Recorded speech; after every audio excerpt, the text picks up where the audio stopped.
나무아미타불. 무량수열의 장 김성우라고 합니다. 오늘은 2020년 10월 27일입니다. 오늘 말씀은 깨달음을 판단, 검증하는 10가지 기준, 이런 주제로 말씀을 드릴까 합니다.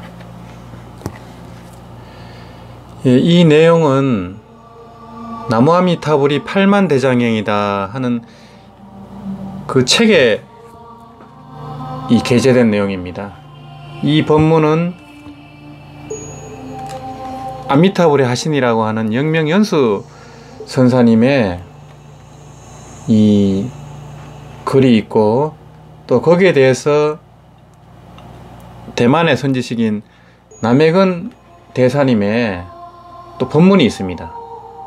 이걸 보시면은 어떤 것이 학철대오인가, 어떤 것이 구경각인가, 이것이 명확하게 다가올 것 같습니다. 요즘 이제 유튜브라든지 이렇게 여러 매체를 보면은 깨달았다는 분들이 많이 나오는 것 같습니다.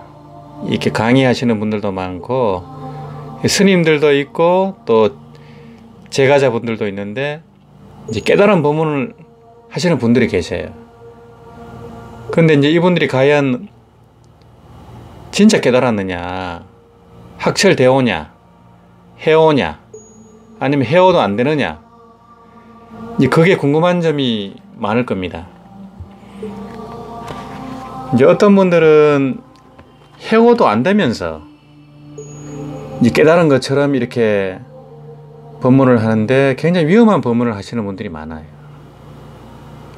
특히 이제 선 위주로 법문하시는 분들, 이 경을 잘 모르면서 법문을 하시는 분들이 많아요. 경이라든지 교학을 잘 모르면서 하시는 분들이 많고, 그 어떤 해오 정도의 그런 지견을 가지고 마치 구경각인 양 이렇게 또 함부로 또 이렇게 법문하시는 분들도 계시고, 그래서 이제 이 깨달음에도 많은 단계가 있습니다. 십신, 십주, 십행, 십회양, 십지보살, 등각, 묘각, 이런 단계가 엄연히 있습니다. 이 바둑에도 18급부터 아마 9단, 프로 9단까지 있습니다. 하다못해 바둑에도 이런 경지가, 깊은 경지가 있습니다. 저는 뭐 아마 3단까지 밖에 이제 못 떴지만은, 이 아마 3단은 아마 4단 또는 프로 3단의 경지를 알 수가 없습니다. 그렇지만은 프로 3단이 볼 때 아마 3단은 그 수가 전부 다 보입니다.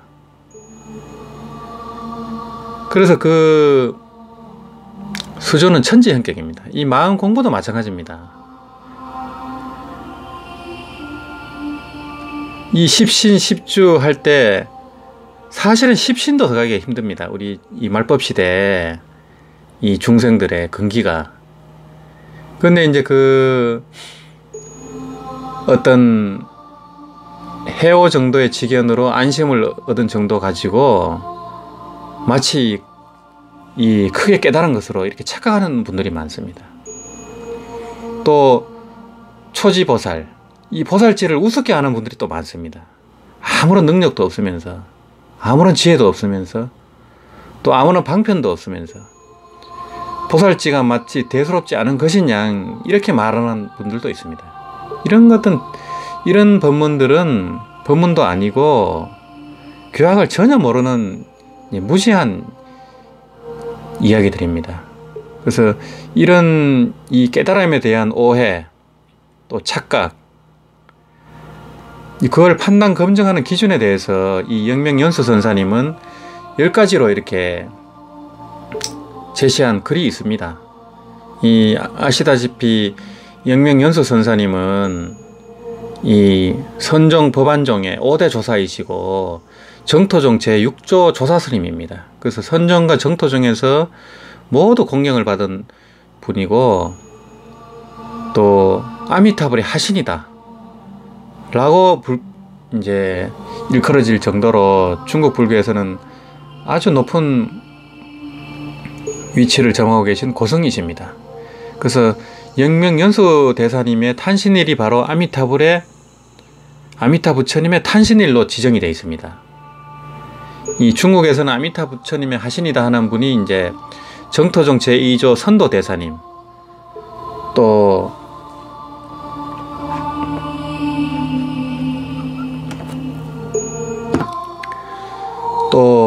중국 당나라 때 천태산 국청사에 계셨던 풍간 선사님, 이때 이제 한산 습득과 함께 이제 이 응거하시면서 이 법을 전했던 풍간 선사님을, 이 세 분을 이제 영명연수 선사님, 선도 대사님, 또 풍간 선사님, 이분을 아미타불의 하신이다, 이렇게 세 분을 주로 이렇게 말씀을 많이 합니다.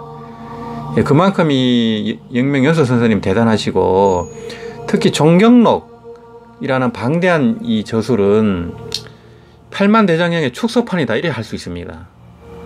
또 이걸 줄인 것이 바로 명추해요라고 하는 책인데요.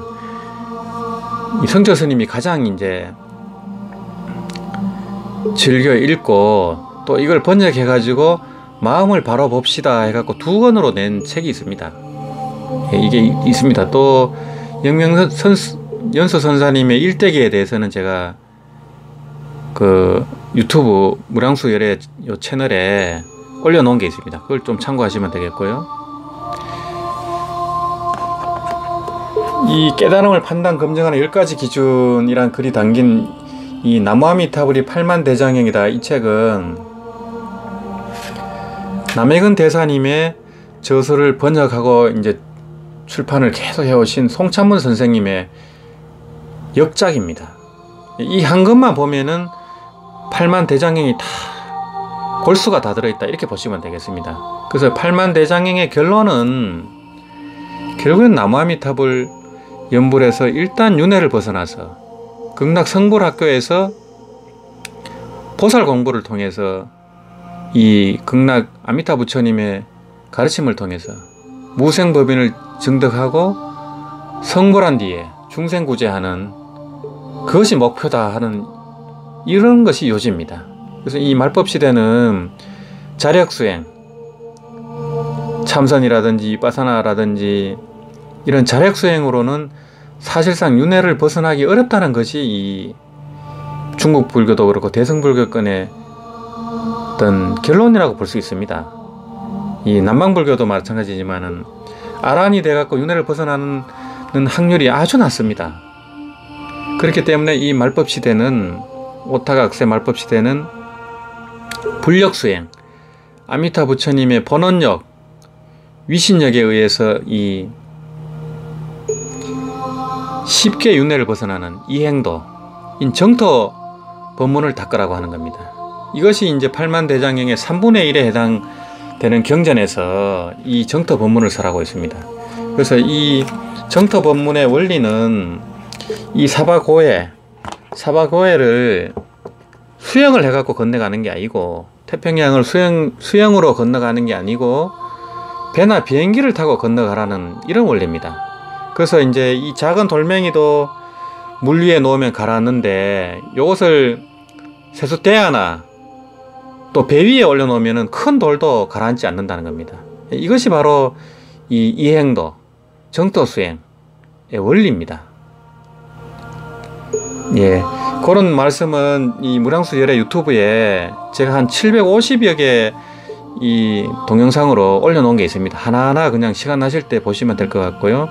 오늘은 깨달음의 10가지 이 검증 기준에 대해서 이 책을 중심으로 말씀을 드리겠습니다. 그래서 남해근 대사님께서도 자세하게 해설을 해 놓으셨기 때문에 제가 읽으면서 용어 해설 정도만 하는 걸로 하겠습니다. 내용이 적지 않기 때문에요.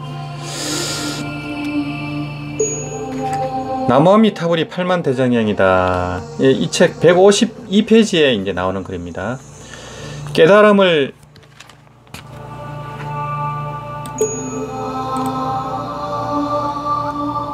판단 검증하는 10가지 기준.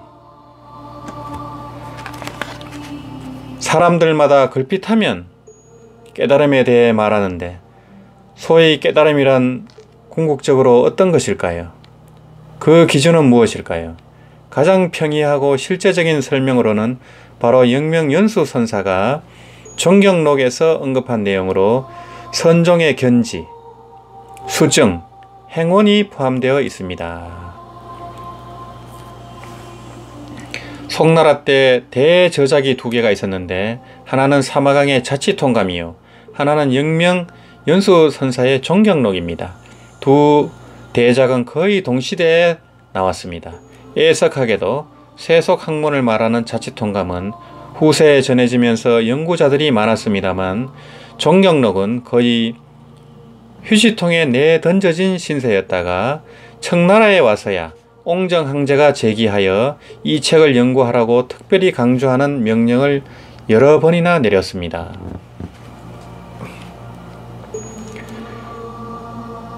종경록은 진정한 깨달음이란 어떤 것인지를 말해줍니다. 책에서는 10가지 물음을 제기하는데 도를 깨달은 사람은 경전에 통달하지 않는 자가 없어서 모든 불경의 교리를 바라보자마자 알 수 있다고 합니다. 마치 소설을 보듯이 보자마자 이해하니 깊게 연구할 필요가 없다는 겁니다. 영명연수선사의 종경록 제1권에는 이렇게 말합니다. 자기식 견해에 굳게 집착하고 부처님의 말씀을 믿지 않고 자기를 가로막는 마음을 일으키고 다른 배움의 길을 끊어버리는 사람들이 있으므로 그들을 위하여 이제 10가지 물음으로 기준 원칙을 정한다. 즉 기강을 정한다라는 겁니다. 그래서 이제 소위 말해서 이제 한소식 했다는 분들의 특징 중에 하나가 경을 볼 필요가 없다. 이런 말을 하는 분들이 굉장히 많습니다. 근데 오늘도 그런 분 한 분을 전화 통화를 했는데 능언경을 읽어본 적도 없어요. 함경을 읽어본 적도 없어요.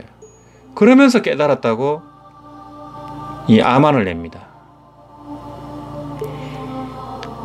능언경을 보면 자기 자신의 그 공부 경지가 정확하게 알게 됩니다. 스스로.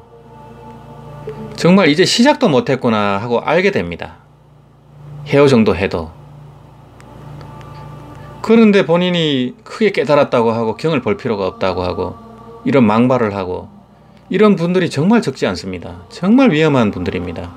그래서 영명연수 선사님은 선종의 선사로서 이런 경책을 주고 있습니다.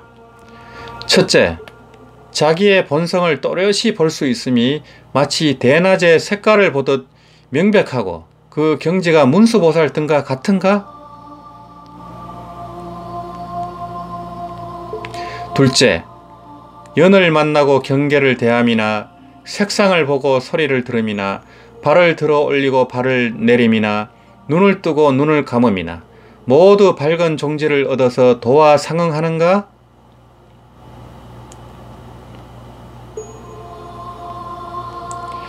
셋째, 세존이 한 생에 걸쳐 설한 모든 가르침, 즉 일대시교와 위로부터 내려오는 조사의 응구를 열람하고 그 심오함을 듣고서도 두려워하지 않으며 모두 철저히 이해하여 의심이 없을 수 있는가? 이 말하자면 함경에 나오는 그 백천산매 그리고 조사어록에 나오는 그 1700공안을 들이대도 전혀 두려움 없이 바로 나올 수 있어야 됩니다. 답이 바로 나올 수 있어야 됩니다. 그게 아니면 학철대오가 아닙니다. 그런 말씀입니다. 넷째, 온갖 질문과 갖가지 혼란에도 4가지 변제를 갖추어 그들의 의심을 모두 해결할 수 있는가? 다섯째, 언제 어느 곳에서도 지혜의 비춤이 걸림없어서 생각마다 원만히 통하고 한 법도 능히 그 장애가 되는 걸 보지 않으며 한 찰나 동안이라도 끊어지지 않을 수 있는가?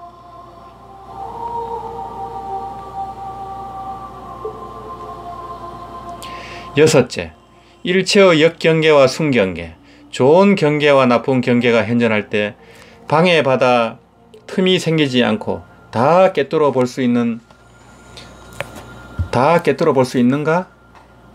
일곱 번째, 백법 명문론에서 말하는 심리 경계들에 대해서 하나하나 그 미세한 체성과 그 근원이 일어나는 곳을 살펴보고 생사와 육군 육진에 미혹되지 않을 수 있는가? 이 백법 명문론은 유식불교의 가장 기본적인 이 어록입니다. 여덟째, 걷고 머물고 앉고 눕는 네 가지 위의 중에 가르침을 받들거나 응답하거나 옷을 입거나 밥을 먹거나 동작을 취하는 등 모든 활동 가운데에서 하나하나 진실을 변별할 수 있는가? 아홉째, 부처가 있다고 하든 없다고 하든 중생이 있다고 하든 없다고 하든 칭찬을 하든 비방을 하든 옳다고 하든 그르다고 하든 이런 말을 듣고서도 한결같은 마음이면서 흔들리지 않을 수 있는가? 열째, 온갖 차별의 지혜를 들어도 다 밝게 통달할 수 있고 본성과 현상을 모두 통달하며 이론과 사실에도 걸림이 없어서 한 법이라도 그 근원을 변별하지 못함이 없고 나아가 1000명의 성인이 세간에 나오더라도 의심이 없을 수 있는가?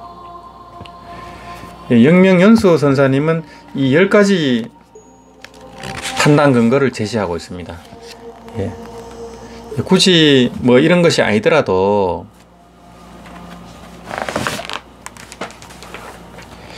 이 탐진치, 의심교만,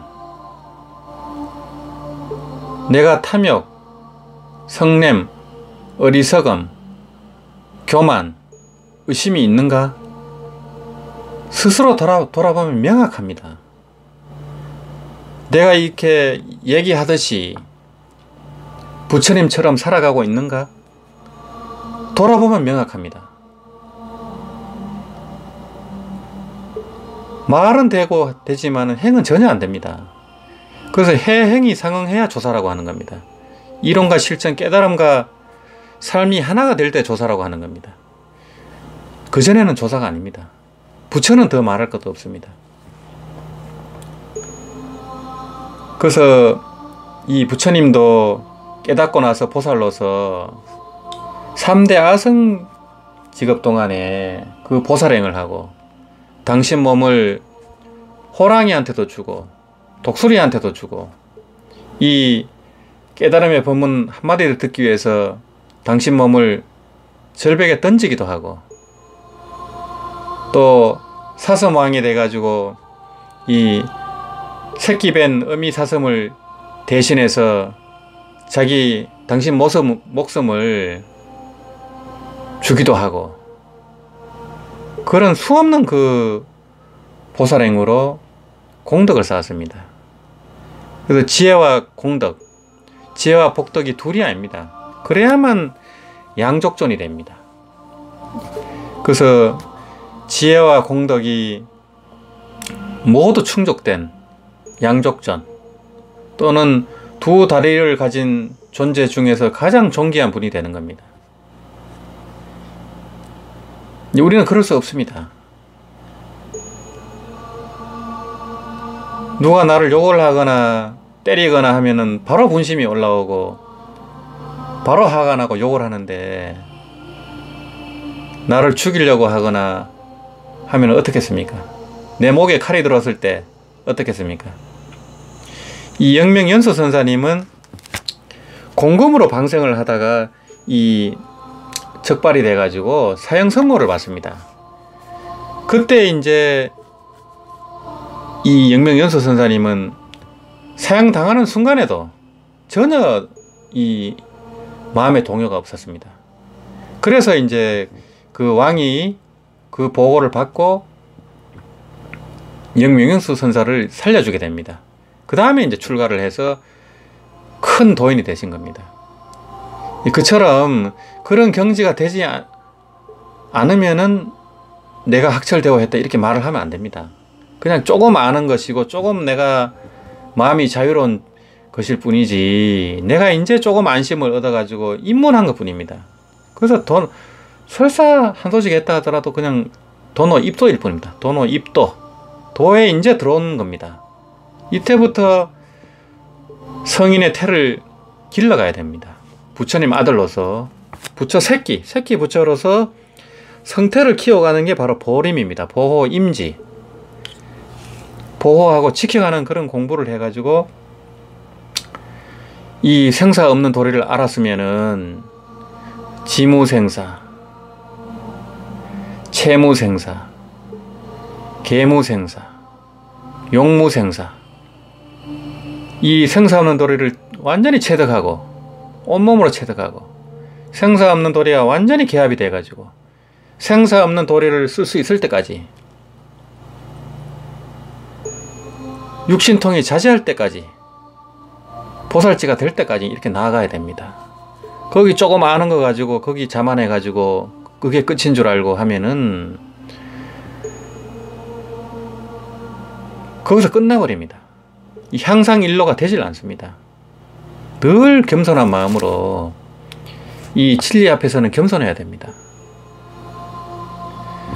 그래서 이 영명연수 선사께서는 이 10가지 이 판단 기준을 제시하셨고, 이 여기에 대해서 남익은 대사님께서는 또 이렇게 해설을 하고 있습니다. 사입이 깨달음에 속지 말라. 어떤 사람이 진정으로 깨달음에 이르렀는지의 여부는 위에 10가지 물음을 그 판단 기준으로 삼을 수 있습니다. 첫 번째 질문, 명심견성의 경계입니다. 언제 어느 곳에서라도 일체의 사물에 대해 또렷이 아는 것이 마치 대낮에 그림의 색깔을 보는 것과 같아서 문수보살 등의 경계와 같아야 하는데 당신은 그렇게 할 수 있습니까? 두 번째 질문, 연을 만나고 경계를 대한다는 말은 그 포괄 범위가 아주 넓습니다. 당신이 사람을 만나거나 어떤 일에 직면했거나 혹은 다른 사람이 면전에서 당신을 방해하거나 색상을 보거나 소리를 듣더라도 마음이 움직이지 않을 수 있고, 일상생활에서 뿐만 아니라 심지어 밤에 잠을 자면서도 도와 합치할 수 있어야 하는데 당신은 그렇게 할 수 있습니까? 말하자면 24시간이 행주자와 음흑동정에 여여부동한 겁니다. 일체 마음의 움직임이 없는 경지가 될 정도가 돼야 되는 거고, 그래서 이 잠이 들었을 때 꿈도 없고, 이 꿈도 없고 아주 깊은 잠에 들었을 때 주인공이 어디에 있느냐, 이런 공안에 대해서 답을 할 수 있어야 됩니다. 세 번째 질문, 법화경이든 능언경이든 불교의 경전을 보기만 하면 모두 알 수 있고 가장 고명한 설법을 들어도 두려워하지 않으면서 철저하게 한이 꿰뚫어 이해할 수 있고 의심이 없어야 하는데 당신은 그렇게 할 수 있습니까? 그래서 대승경 경전에는 무수한 산매가 나옵니다. 사자분신 산매라든지 해인 산매라든지, 이 또 함경에는 또 많은 산매가 나옵니다. 그것을 알 수가 있어야 됩니다. 체험을 할 수 있어야 됩니다. 그것을 이론적으로 아는 것 갖고는 전혀 아는 것이 아닙니다. 네 번째 질문, 모든 학자들이 갖가지 학문을 들고 나와 당신에게 질문을 하더라도 당신은 막힘없는 변제로 해답해 줄 수 있습니까? 나머지 6가지 질문은 여러분 자신이 한번 연구해 보기 바랍니다. 마지막 단락은 이렇습니다. 만약 정말로 이렇게 할 수 없다면 절대 분수에 지나고 속이는 마음을 일으키지 말아야 하며 자부하고 만족하는 뜻을 내지 말아야 한다. 반드시 지극한 가르침을 두루 연구하고 선지식들에게 널리 묻고 부처와 조사의 자성의 근원을 궁구하여 배움이 끊어지고 의심이 없는 절악무의 경지에 도달해야 한다. 그때 비로소 배움을 쉬고 방황하는 마음을 쉴 수 있다. 그때는 자신을 다루면은 선간으로 상응하고, 참선선자 볼간자입니다. 선간으로 상응하고 남을 위하면은 방편을 열어 보일 수 있다. 법계에 두루 나아가지 못하고 묻 경전을 폭넓게 연구할 수 없다면 오직 종경록의 내용만 자세히 살펴보아도 자연히 들어갈 수 있다. 종경록은 바로 모든 법의 요체이자 도에 들어가는 문이다. 마치 어머니를 지켜서 자식을 알아보고 근본을 얻어서 지말을 아는 것과 같으며 그물에 별잇줄을 끌어당김에 그물코마다 다 바르고 옷을 끌어당김에 얼놀이 모두 따라오는 것과 같다. 만약 이 10가지 물음에 대해서 조금이라도 그 수준에 이르지 못했다면 자기를 속이지 말고 남을 속이지 말아야 합니다. 스스로 옳다고도 생각해서는 안 됩니다. 어떤 의문이 있다면 도처의 선지식에게 가서 가르침을 청하여 반드시 모든 부처와 조사들의 경계에 도달해야 합니다. 조사들이 깨달은 바를 당신도 다 성취했다면 비로소 배움이 끊어지고 의문이 없는 경지에 도달할 수 있어서 더 이상 배우지 않아도 됩니다. 해식, 유심, 이 망상심이 모두 쉬어버린 겁니다. 자신을 다루면은 성간으로 상응하고 남을 위하면은 방편을 열어 보일 수 있다는 말은 대철대오한 후에 소승의 길을 걸어가면 다시 사선팔정을 닦아 가위를 증득하고 육신통을 구족하고 삼신을 갖추고 신통의 묘용을 일체 구족한다는 겁니다. 또 대승의 길을 걸어가면 남을 위해 자신을 희생하는 수지로서 수행하고 집지하는 것으로서 세속으로 나와 불법을 널리 전파하기 위하여 세상으로 나설 수 있다는 겁니다. 법계에 두루 나아가지 못하고 묻 경전을 폭넓게 연구할 수 없다면, 만약 3장 12부의 대장경이 너무 많아서 볼 수 없다면 오직 이 종경록의 내용만 자세히 살펴보아도 자연히 들어갈 수 있다. 이 종경록은 바로 모든 법의 요체이자 도에 들어가는 문이다. 영명연수선사는 자신이 편집한 종경록을 참고하기를 권하는데, 그 이유는 모든 경전의 정수를 집약하여 이 책에 담았기 때문이라는 겁니다. 마치 어머니를 지켜서 자식을 알아보고 근본을 얻어서 지말을 아는 것과 같으며, 그물에 별잇줄을 끌어당김에 그물코마다 다 바르고 옷을 끌어당김에 얼놀이 모두 따라오는 것과 같다. 이 구절이 얼마나 아름답습니까? 이 구절은 영명연수선사가 이 책의 중요성을 말한 것입니다. 이것은 남해근 선생의 불교 수행법 강의, 신원봉 선생이 번역한 글에 있는 법문입니다.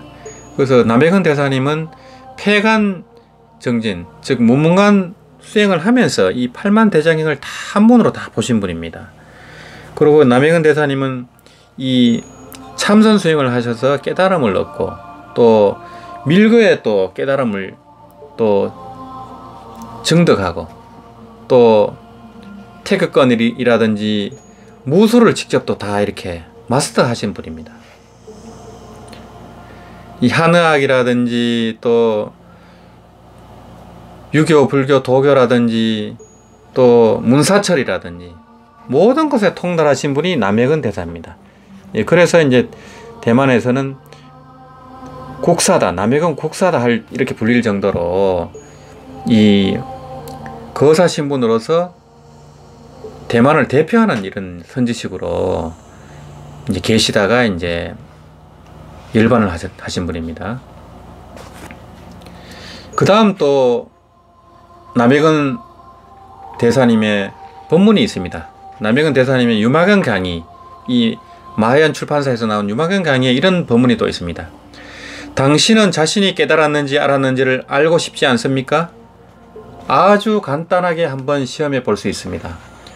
당신의 색신은 전환되고 변화했습니까? 형상과 습기는 고쳐졌습니까? 개정해, 해탈, 성취했습니까? 부처님의 심력, 사무소회를 모두 갖췄습니까? 18불공법을 압니까? 모릅니까? 자비심을 어느 정도 일으켰습니까? 위에는 무슨 경계에 도달했습니까? 자신의 수명을 틀어질 수 있습니까? 없습니까?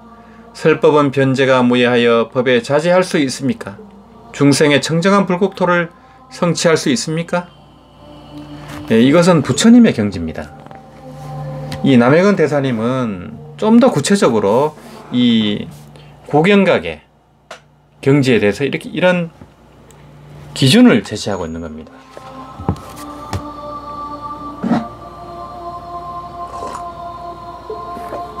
이 개정해 해탈지견은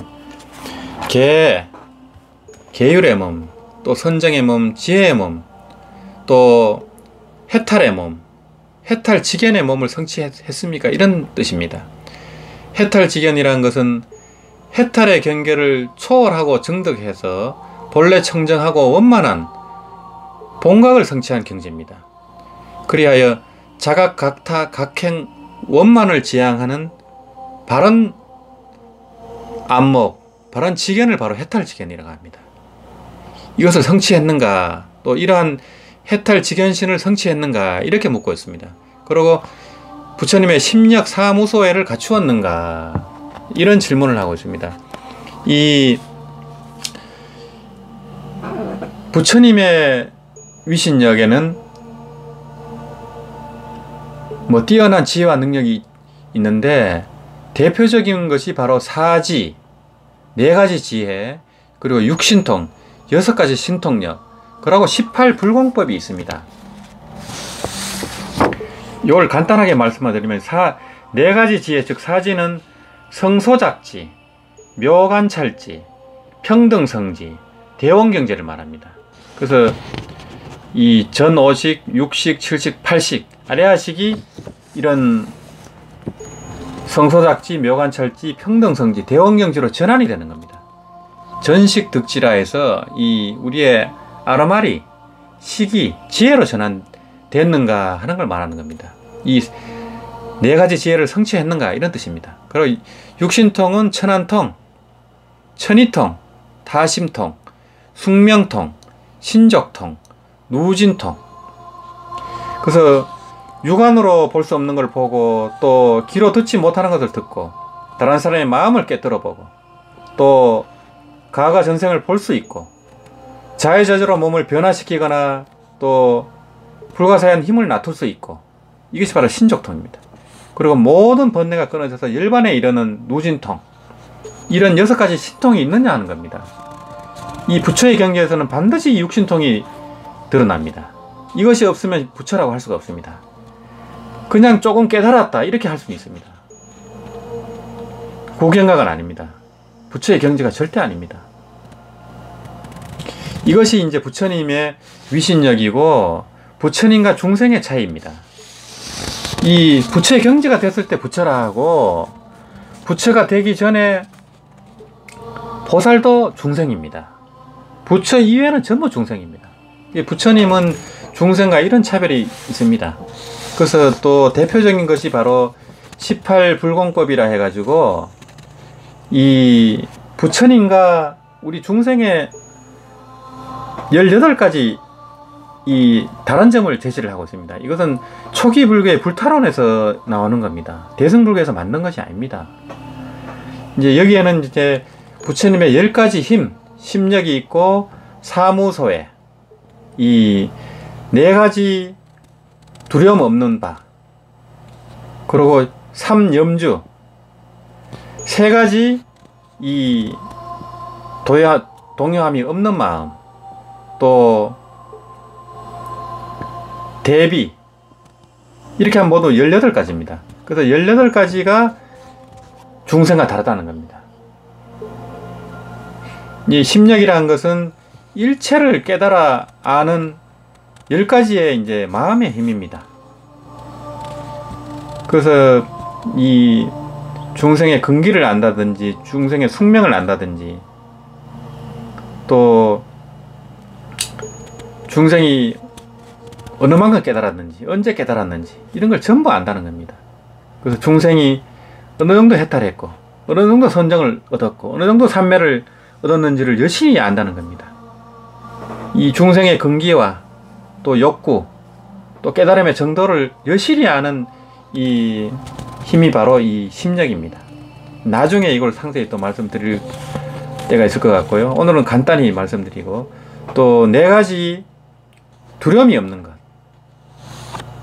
그래서 이 어떤 정견에 대해서, 또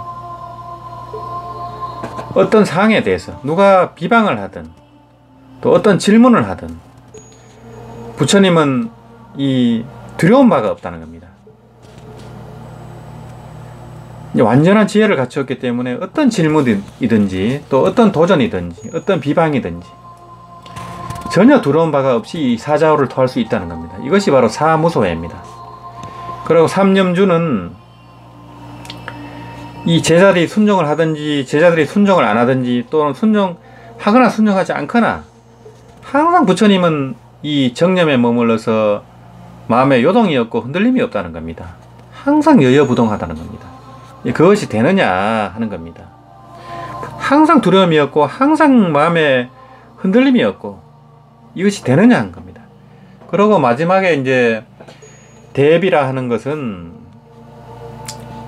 이 동체 대비를 말하는 겁니다. 정말로 동체 대비가 되느냐, 이 중생을 위해서 내 몸을 줄 수 있느냐, 이것은 상상도 할 수 없는 겁니다. 그냥 말이 그냥 동체 대비지 어떻게 동체 대비를 합니까? 내 가족한테도 내 거를 못 주는데, 내 가족을 위해서 내 심장이라든지 간이라든지 콩팥이라든지 그것도 이식을 해주기가 힘듭니다. 그런 것도 못하는데 어떻게 중생을 위해서 자기 목숨을 줍니까? 부처님처럼. 이런 경지는 우리가 상상할 수 있는 경지가 아닙니다. 그냥 말로서 되는 경지가 아닙니다. 이것이 바로 대비라는 겁니다. 대비. 부처님처럼 대비를 갖추었느냐, 대자 대비를 갖추었느냐, 자기를 돌아보면 정확히 압니다. 이 깨달음의 여정, 구도의 길은 철저하게 솔직해야 됩니다. 자기 자신한테 솔직해야 됩니다. 그래서 소크라테스 형님이 너 자신을 알라, know you yourself, 너 자신을 알라 이렇게 했는데, 그것은 이제 결국에는 나 자신을 알자 이런 뜻입니다. 그래서 나오나 아재께서 테스 형이라는 노래를 불러가지고 지금 선풍적인 인기를 끌고 있지만은, 결국은 내 자신을 알아야 됩니다. 내 꼬라지를 알자. 구도자는 철저하게 내 꼬라지를 알아야 됩니다. 내 꼬라지가 이런데 얼마를 깨달았고 뭐를 안다고 학철대오를 했느니 구경각을 했느니 그런 망발을 하고 암한심을 내고 경을 볼 필요가 없다고 하고, 이것이 바로 말법시대의 증거입니다. 제가 저번에도 말씀드렸다시피 보살의 깨달음이 바로 분증각입니다. 부분적인 깨달음을 분증각이라고 하는데, 이것은 보살의 깨달음입니다. 부처님의 깨달음은 완전한 깨달음입니다. 그것을 구경각이라고 합니다. 철저하게 끝까지 간 깨달음을 구경각이라고 하는데, 그거는 부처님의 깨달음이고, 보살의 깨달음은 분증각인데, 보살 이전의 깨달음은 유사 깨달음입니다. 그것을 상사각이라 합니다. 그러니까 이 사바세계에서 깨달았다고 법문하는 분들은 아직은 상사각이다 이렇게 보시면 됩니다.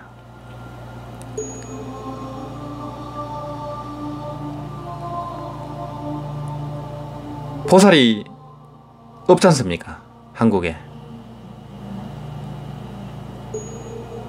보살의 깨달음이 아닙니다. 보살의 힘과 방편이 없습니다. 그전에는 상사각입니다. 초지보살 이전은 상사각입니다. 십신, 십주, 십행, 십회양, 그런 40가지 단계를 거쳐야 됩니다. 그것이 능경, 하은경에 자세히 나와 있습니다. 그런 단계를 공부하지도 않고 그것이 있는 줄도 모르고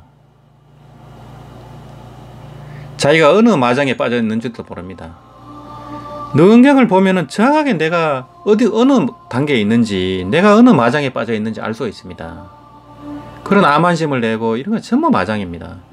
50변마장에 다 나오는 겁니다.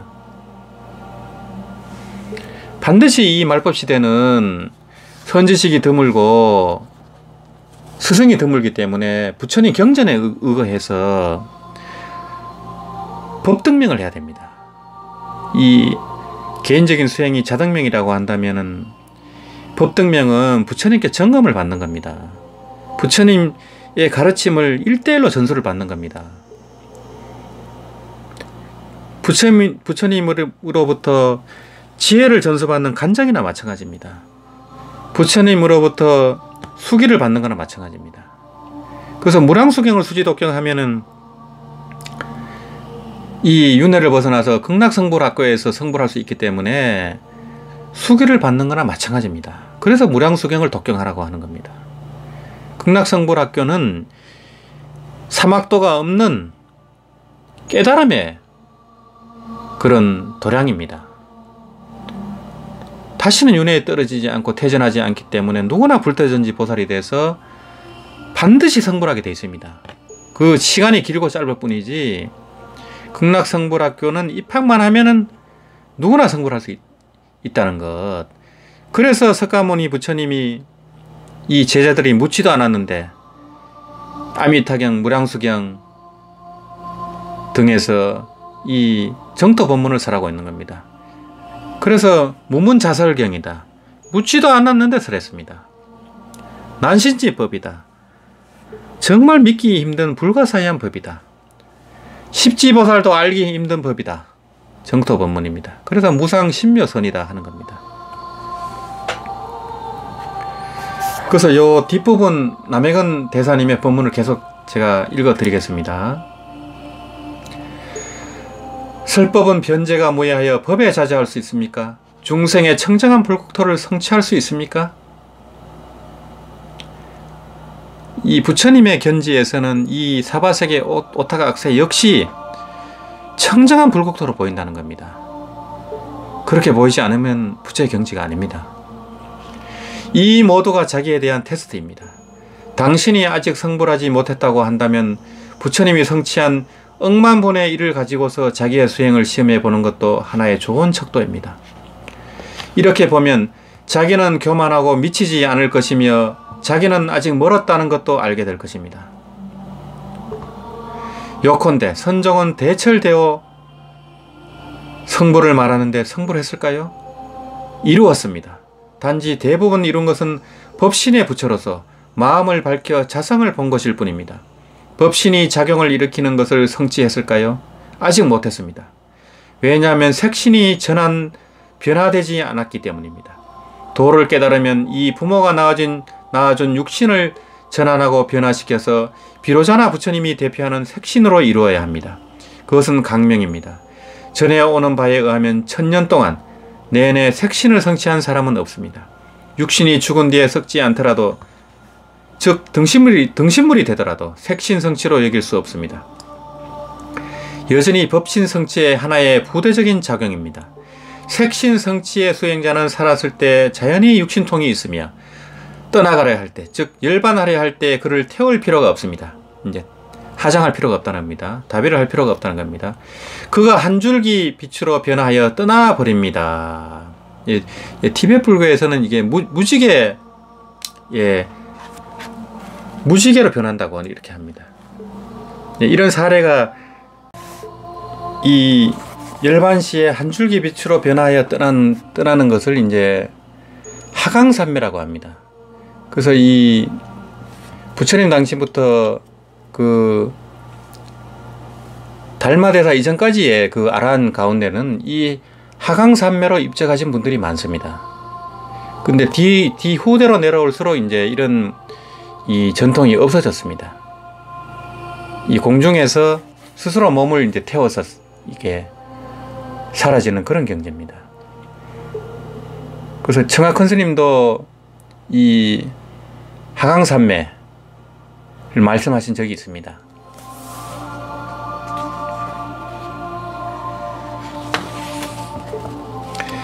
진정으로 도를 깨달은 성취는 삼신의 성취입니다. 그래야 대철대오입니다. 법신은 자성의 체여, 보신은 자성의 상이요, 하신은 자성의 용입니다. 천고 이래로 보신의 성취까지 닦을 수 있었던 사람은 적고 또 적었습니다. 그래서 티베트 불교도 그렇지만은 이 천년 이전에는 이제 그런 이 도인들이 출연하셨지요. 그래서 당나라 때 이후에는 이런 이제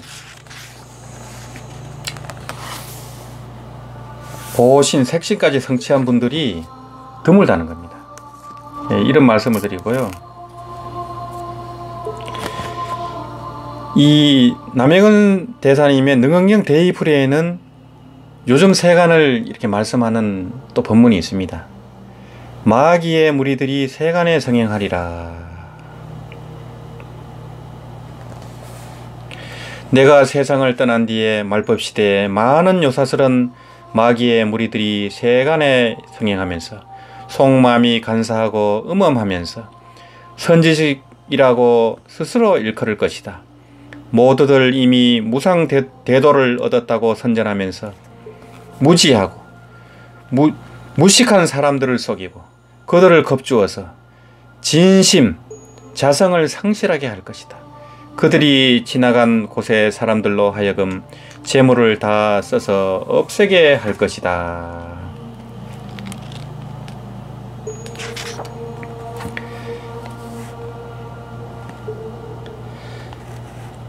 우리가 옛 사람들을 보면 오늘날 선사가 없는 것은 말할 필요도 없고 고대의 많은 선사들이 기껏해야 제6의식을 타파한 깨달음이어서 궁극이 아니었습니다. 거의 역대의 선사들 중에서 크게 성취한 사람은 몇 명 없었습니다. 왜냐하면 교리에 통하지 못했기 때문입니다. 유식을 이해하지 않으면 안 됩니다. 이렇게 엄중합니다.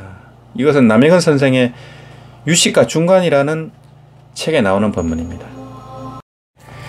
예, 인강대사님도 이 말법시대의 깨달음에 대해서 법문을 남긴 것이 있습니다. 예, 인강대사 문초에 나오는 글입니다. 열애가 일생에 설하신 법은 무량무변합니다. 그 중에서 가장 단도직입적인 것을 구한다면 참선보다 나은 것은 없습니다.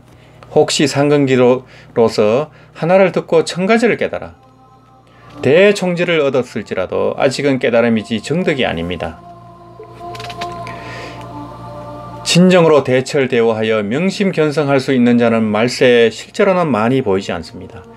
그 나머지는 대부분 소식을 잘못 안 것입니다.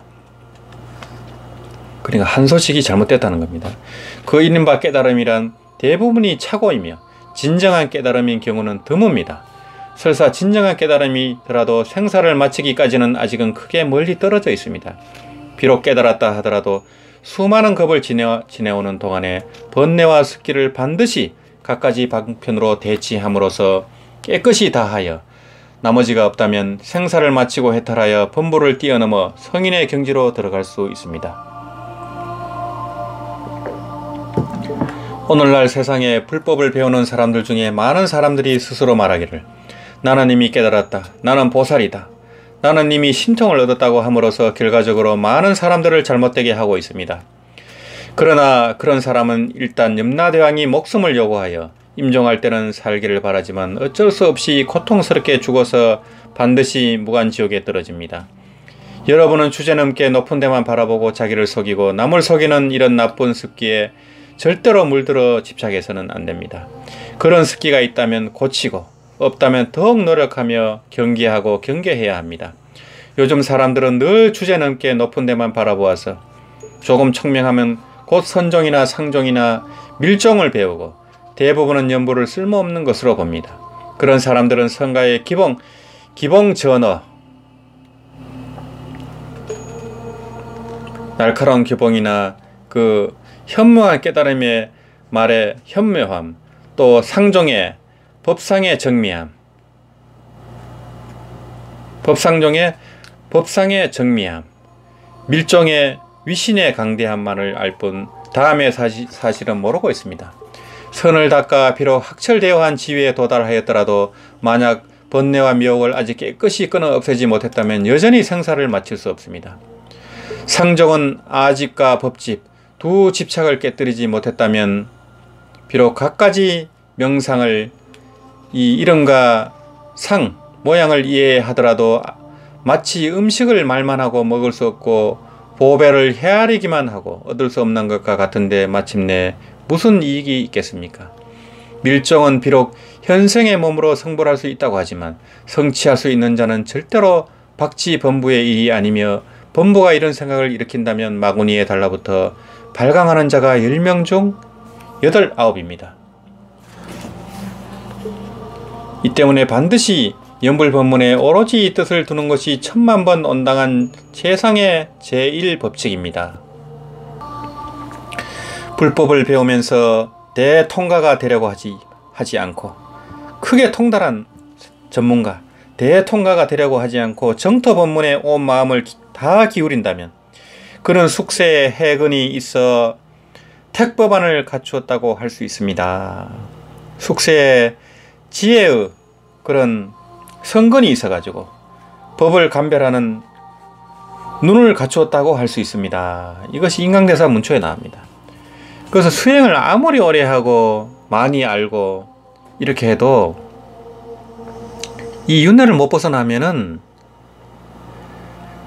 그냥 말짱 도루묵이 되는 경우가 있습니다. 다시 우리가 몸을 받아가지고 어떻게 태어날지 알 수가 없습니다.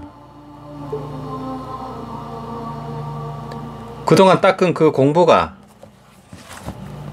유지가 되기가 굉장히 힘듭니다. 그래서 나선형으로 진화를 하다가 언제 추락할지를 모릅니다. 우리가 알게 모르게 지은 죄가 너무나 많기 때문에. 그래서 일단은 윤회를 벗어나라고 하는 것이 정토법문입니다. 일단은 윤회를 벗어나서 이 신원행을 갖추고 아미타불 연부를 함으로써 육도윤회를 벗어나서 극락성불학교에 입학하라는 겁니다. 그래서 이 정토법문을 만난다는 것은 정말 어려운 일입니다. 이 사람 몸 바퀴가 백천만급 난저우라고 하지만은 이 정토법문을 만나는 것은 억천만급 난저우라고 합니다. 예, 이 말은 송찬문 선생님이 이제 하신 말씀인데요. 참 일리가 있는 말씀이다. 이런 생각이 들었습니다. 그래서 이 정토법문은 이 할머니들도 알고 우리 본부들도 할 수 있는 그런 쉬운 수행법이지만은 그 오묘한 도리, 어째서 이 아미타 부처님의 이 본원력, 가지력에 의해서 이 제업의 중생이 업을 지닌 채 윤회를 벗어날 수 있는가? 이것은 불가사의한 법문입니다. 그래서 십지보살도 알 수 없다라는 겁니다. 그래서 이 법문은 하하근기부터 상상근기까지 다 닦을 수 있는 법문입니다. 상근기 중에 상근기, 상근기 중에 중근기, 상근기 중에 하근기가 있고 또 하근기 중에 상근기, 하근기 중에 중근기, 하근기 중에 하근기가 있습니다. 그래서 9단계 근기의 모든 사람들이 닦을 수 있는 이 수행법이 바로 연불수행입니다. 그래서 이 대만 최고의 선지식 이 보살에 하신 제레인이라고 하는 남해근 대사님, 또 대세지 보살에 하신이라고 하는 인강대사님, 이런 보살에 하신 대선지식께서 이 정토 법문을 설하고 있습니다. 추천을 하고 있습니다. 그래서 조금 알았다는 거, 조금 안심을 얻었다는 거, 그걸로서는 생사해탈이 거의 불가능합니다.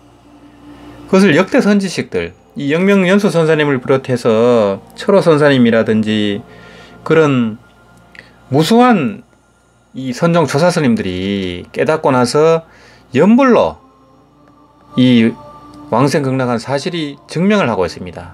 이 원효스님, 의상스님, 마명보살, 용서보살, 이런 대승불교의 최고의 선지식들도 일심을 깨닫고 아미타불 연불로 왕생극락을 하였습니다. 그래서 용서보살 이런 분들도 다 왕생극락을 했습니다. 이 문수 보현보살, 미륵보살, 이런 이 최고의 보살님들도 함경에서 결국에는 10대 원앙으로 왕생극락할 것을 이 선제동자에게 권하고 있는 것입니다. 최고의 불경인 함경의 결론이 바로 왕생극락하라는 겁니다. 극락에서 극락성불학교에서 안전하게 무생법인을 증득해서 성불하는 겁니다.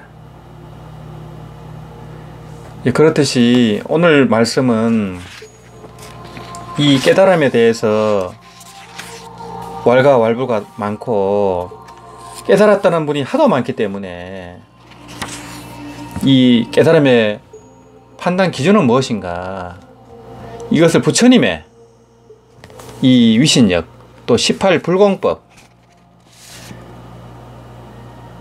등등의 이제 비교하면서 그렇게 말씀을 드렸습니다. 이 부처님은 이 온 우주에 모든 행성에 사는 그런 존재들의 그 생각 하나하나를 다 알 수 있습니다.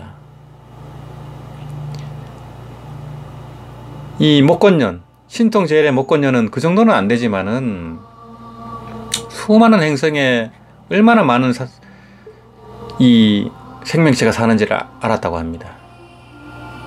대성경전에 많이 나옵니다.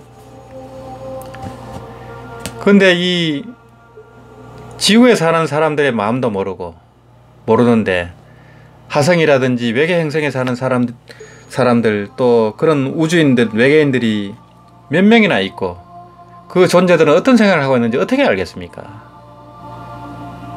근데 어떻게 부처님의 일체 종지를 우리가 추측이나 할 수 있겠습니까?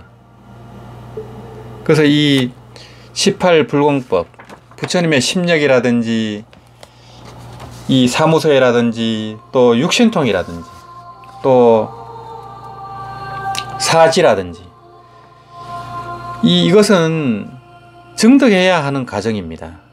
그래서 우리가 끝없이 이 공부를 해야 되는 것이고 향상일로를 해야 됩니다. 그러려면 겸허해야 되고 항상 부처님의 경전을 근거로 법등명을 하면서 자등명을 해야 됩니다. 경전이 쓸모없다든지 볼 필요가 없다든지 이런 망발을 하면 정말 큰일 납니다. 부처님이 대반열반경에서 유언으로 법등명 자등명 하라고 유언을 남겼는데 왜 그 유언을 듣지를 않고 그런 허무맹랑한 말을 하면서 불법을 훼손하고 이 부처님의 해명을 끊는 그런 망발을 해서는 되겠습니까? 정말 그 강의하시는 분들, 법문하시는 분들은 이 말씀을 조심하셔야 됩니다. 이 말 한마디로 지옥에 떨어지는 가보를 지을 수가 있습니다. 그래서 항상 부처님 경전에 의거해서 그렇게 이 강경설법을 한다면 이 부처님의 해명, 지혜 목숨이 이 말법 시대에도 이어지지 않을까 이런 생각을 합니다. 오늘 말씀은 여기서 마치도록 하겠습니다. 나무아미타불, 나무아미타불, 나무아미타불.